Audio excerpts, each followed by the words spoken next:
In case you're wondering what the immediate future holds, in what seems to be globally the first instance, China resurfaced 158 kilometers, or roughly 100 miles, worth of highway using only automated equipment. In other words, no construction workers. Much faster, much more efficient, 24/7 operations. Never mind, of course, with technology, accuracy is pretty much paramount.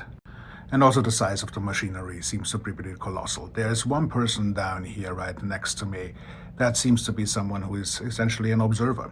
In other words, labor is going to come down significantly, and machine costs, of course, are going to increase. However, those machines don't have sick days. Those machines don't need PTO. They have no vacation needs, what have you.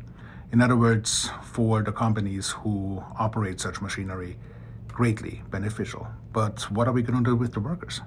The marketplaces are going to contract.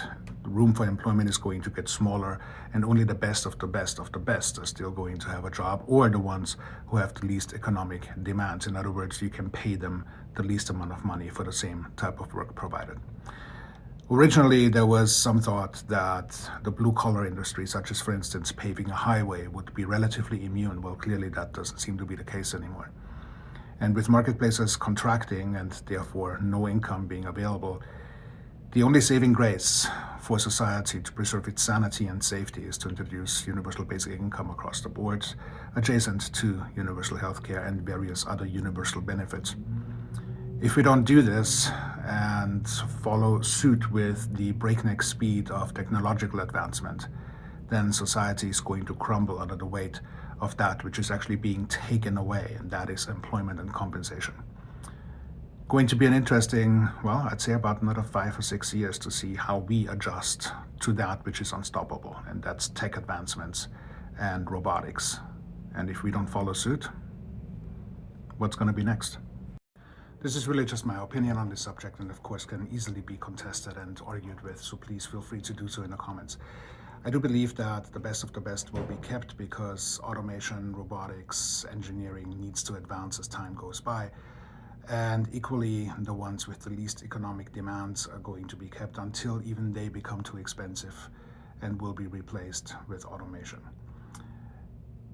In between, we have this large segment of the population that presently still has economic needs and spending power, even though it's diminishing spending power over time. As time does go by, and we will most likely see an increase in individuals who no longer have employment because they're rationalized away by automation, their spending power goes away. And even though they feel this immediately, corporate is going to feel it pretty quickly thereafter. And then corporate has to make a decision.